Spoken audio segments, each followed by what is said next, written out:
Hello, everybody. Welcome to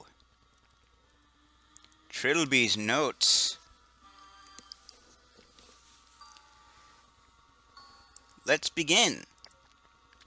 Tutorial on, off. I don't need a tutorial. Commentary. Nah, I don't need no commentary. I'll make the commentary here. The following documents are taken from the handwritten notes of Trilby, an STP. Okay. Game over. What, I died already? That was quick. Oh. That was what I thought as I stood and watched Defoe Manor collapse into flaming ash.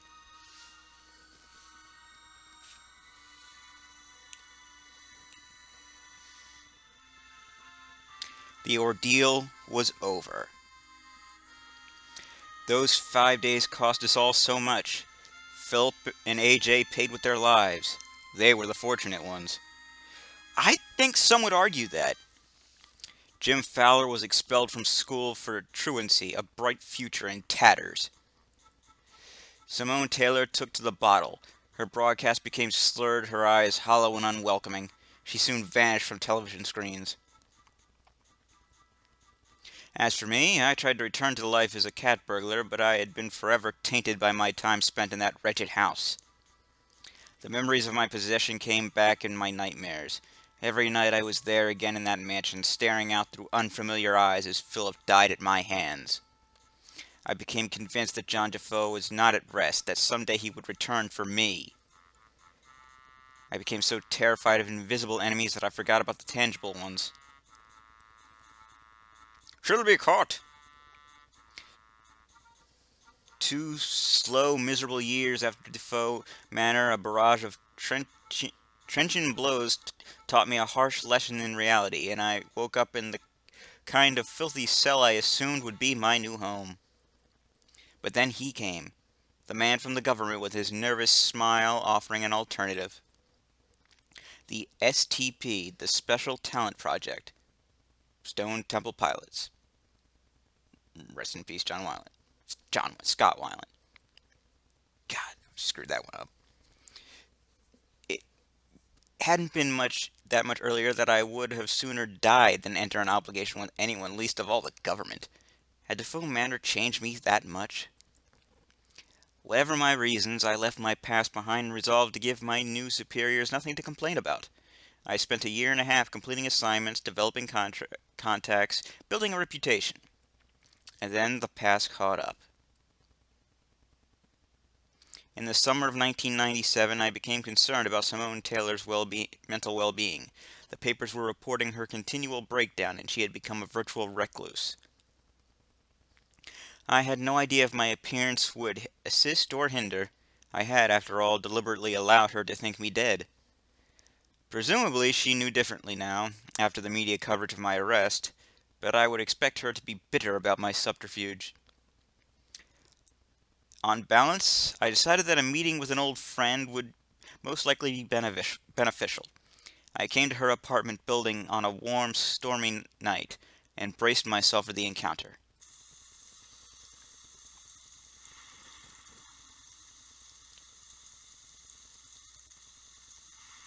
Ah,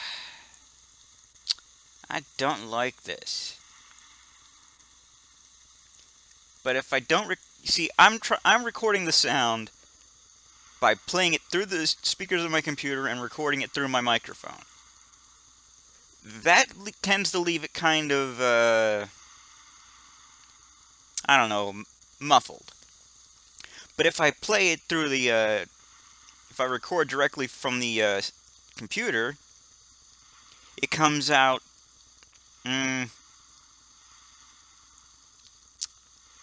too loud. And I can't hear myself when I talk. Well, I hear myself fine, but when I replay the video, I can't hear what I'm saying. So, yeah.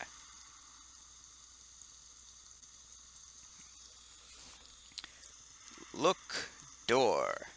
There were two entrances to 2 apartments. Simone was the one on the right. Oh, all right. Oops. Damn it. Knock. I knocked sharply upon Simone's door. Knock louder. You don't understand the word louder. Receiving no reply, I knocked again, louder. Knock one more time. Still no response. The doorman had assured me Simone was in. I decided it was time to enter by my own methods. Pick, lock. I reasoned that Simone could have been in trouble, and even if she wasn't, then at worst I was only playing to my reputation. I spent a few minutes feverishly picking the lock, then let myself in. Simone's bedroom light refused to turn on. I stood in pitch darkness, the intermediate flashes of lightning preventing my eyes from adjusting. Look, window? The storm continued outside. I wondered why only part of the light was entering the room. Feel window. I discovered a blind hanging down over the window. Raise blind. Lift blind. Move blind. I pulled open the blind. Oh, goodness. Look, Simone.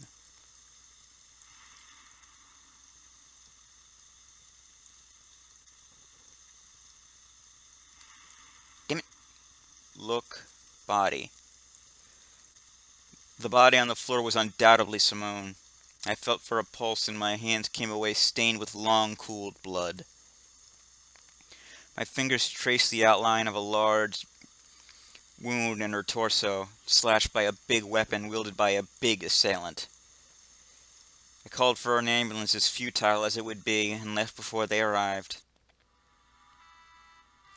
Due to me being a clear murder suspect, I was relieved from duty for the week it took for the Ministry of the Occult to inspect the flat and confirm supernatural activity. My superiors simultaneously apologized and assigned me to investigate if there was a connection to the Defoe Manor incident.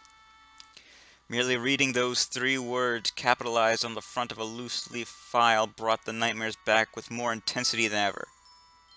Sure enough, a field agent reported that looters had discovered and sold several artifacts from the mansion, including the wooden idol that housed John Defoe's soul.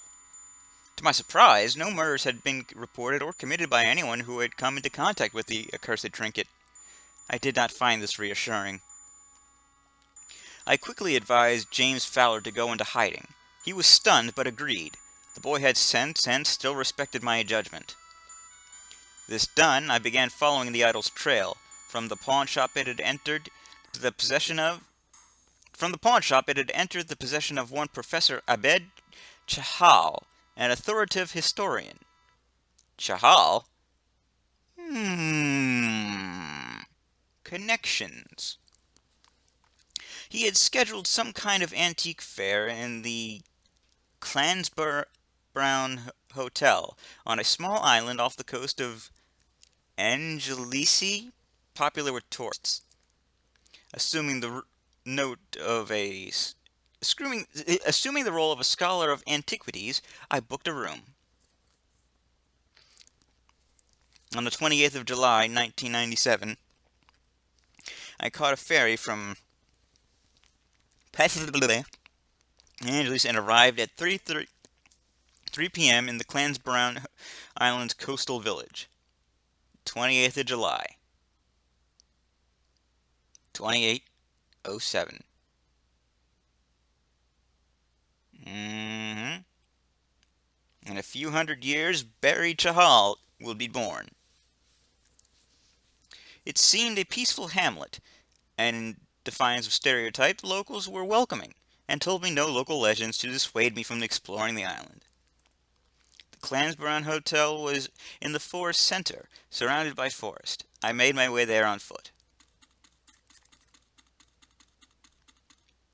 You're Trilby, right? As soon as I arrived, I was greeted by a balding man in a gray anarch.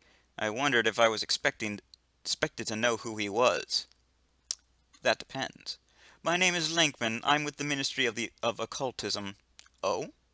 I thought the Ministry were clear on the fact that I was handling this on my own. Maybe there are still people who don't trust you, Mr. Trilby. What? I haven't stolen anything since I joined the STP. Your colorful past is not what concerns my superiors. It hasn't gone unnoticed that your history with the Defoe Wraith influences you psychologically. I'm sure you resist it, but it could still cause you to act irrationally, disobey orders. Everyone just feels a little safer with someone else on the ground. I see. You can rest assured that I will endeavor to maintain absolute professionalism on this assignment. Nevertheless, I have my orders. Douche. I would suggest we keep out of each other's way, then, and pursue separate investigations. I'm sure I don't want to get mixed up in a reunion. I watched him disappear around the corner of the building. I very much doubted that Linkman and I would become friends. The Clansbrown Hotel lobby was a warm welcome. The building was certainly well maintained, and yet there was something about it that nagged at the back of my mind, quickening my pulse. I dismissed the sensation, an act which, in retrospect, I would come to regret. Good evening. Terence Rilby. I have a reservation. Ah, yes, you're here for the antique fair. We've put you in room 3C on the third floor. If you'd just like to sign in the checkbook. Hello, Bethan. Just letting you know I'll be having dinner in my room today. That's absolutely fine, Professor. This, I decided, was what they called a golden opportunity. Professor Chahal. Yes? I'm afraid you have me at a disadvantage. Railby. Terence Railby. We met at Sotheby's a few months ago. Oh, you don't remember me. No, of course I do. Terry Railby, how have you been?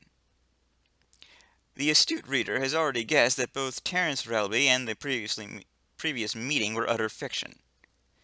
I had spent some time studying Jahal's movements and habits. He was, by all accounts, absent-minded, and that was something I could use.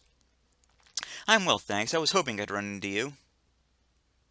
I've heard interesting things about the items you're showcasing here. You remember I do freelance scouting for some wealthy collectors. Yes. Well, a client of mine has expressed an interest in relics from Defoe Manor in Buckinghamshire. He's been on my back about it for a while. Between you and me, he seems pretty obsessed. What remained of Professor Chahal's suspicion melted away from his expression as the opportunity to make money entered into the conversation.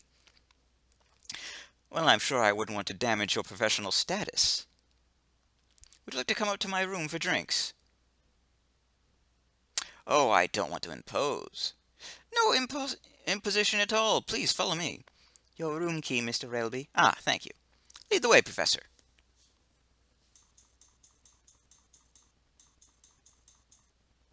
Abed?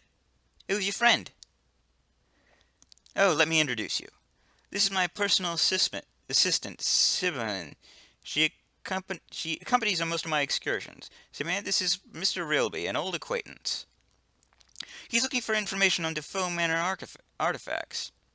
Oh, really? Him and half the people we've met? I'm too deep a voice. What is it about that place?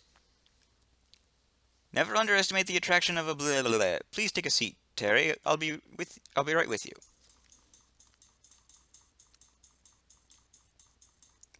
Plop. So interested in ghost stories? Dang it.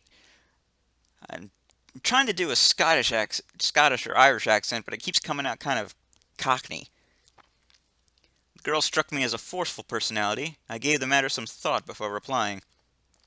Not really. I'm just scouting on behalf of a client, like I told the professor. You know, it's strange to see someone as young as you in the antiques trade. And come to think of it, I thought only old men dressed like that. I'm doing that all wrong. No offense meant. None taken. I didn't catch your last name. It's O'Malley. Sivan O'Malley.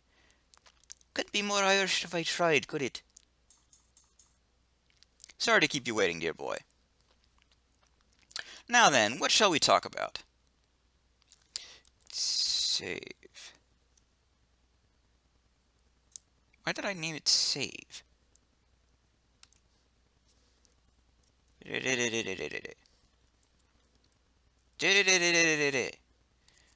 Blues 1. Ask about artifacts. Well, I don't know how you people spell it over in Britain land. Ask about. Let's just go straight to the point. Tell me, does a huge man in a welding mask and a leather apron mean anything to you? Not really, should it? Never mind. It's a small African artifact figurine that my client wants me to, resembling a rather ugly tribal god. That old thing.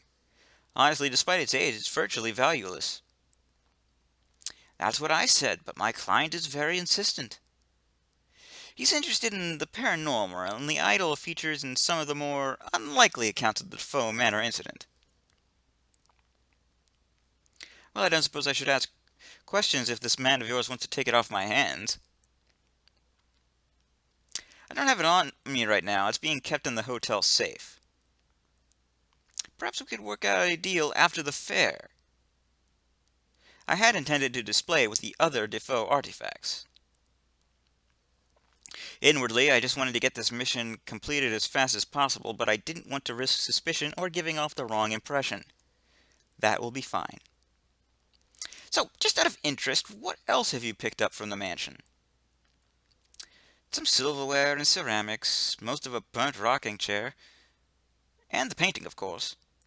Painting? A landscape from a wall in the mansion's lounge. Of little artistic value, but the artist features prominently in Defoe Manor's colorful history. Matthew Defoe? That's him, yes. Bethan, she runs the hotel, asked if she could display it in the lobby. Instantly I recalled the sick feeling I had felt in the lobby. I had seen the painting, but had paid it little heed. Oh. Are you all right, Mr. Trilby? You've gone rather pale. What? I'm sorry, I was just distracted by my thoughts for a moment. Lost in history, huh? Something like that. Mr. Railby, what the hell was that? What the hell was what? You were just sitting there, then you went all stiff like you'd seen a ghost. You didn't see it? See what, Mr. Railby? I'm sorry, I have to go. Something's wrong. Oh, well, we won't keep you then. We'll see you later, right? We'll see you later, maybe. My head was spinning and a sudden nausea churned in my gut. The world seemed to be pulsating, the corners of the room wavering like a heat haze.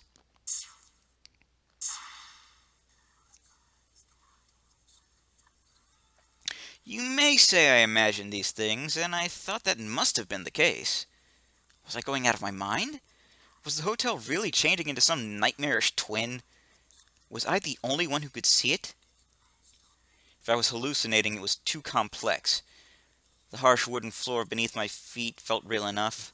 The horrid stench of rotting flesh that reached my nostrils could not have been conjured by my imagination. I decided I had to find John Defoe's idol as soon as possible. If not that, then at least the painting Jahal had mentioned. I was convinced that some connection lay between Defoe Manor and this sudden madness. Sniff. Smell. You don't understand a lot of words, Trilby. Look. Writing. The graffiti read, "His body is here. His soul is not." I wonder if this was referring to John Defoe. But that would be the opposite. His soul is here. His body is not. You destroyed his body. Knock. The situation had reached the point, I felt, when politeness could be done away with.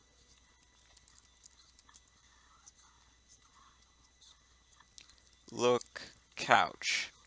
The sofa was a rotten green color, and some kind of sharp weapon had created a slash across the fetid cushions. Look, wall. Blood was everywhere. On the north wall, it had been used to spell out a word I could neither recognize nor pronounce. Look, table. Two steel tables were provided as some kind of work surface. Blood stains and a severed head were a strong indication of what kind of work they were intended for. The head was too badly mashed and mangled to recognize. Even if I could have foreseen a purpose for it, I had no intention of pocketing that disgusting thing.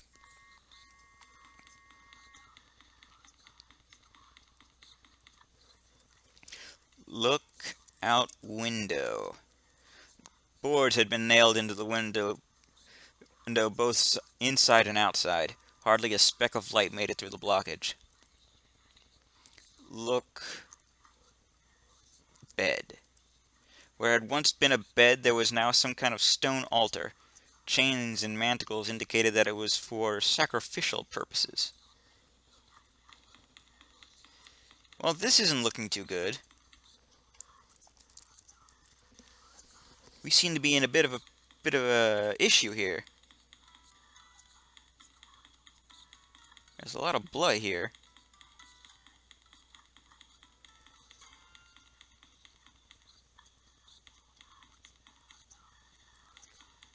And people won't shut their mouths.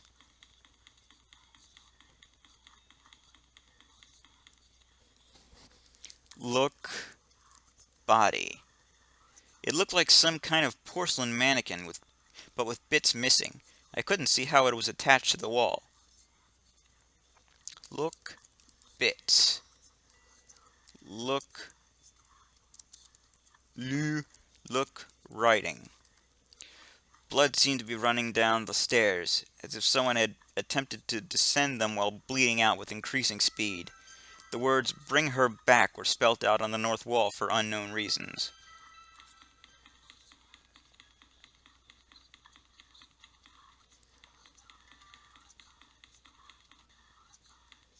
Look, self. I felt almost naked without my blazer, but it was impractical during the summer months. Look, writing.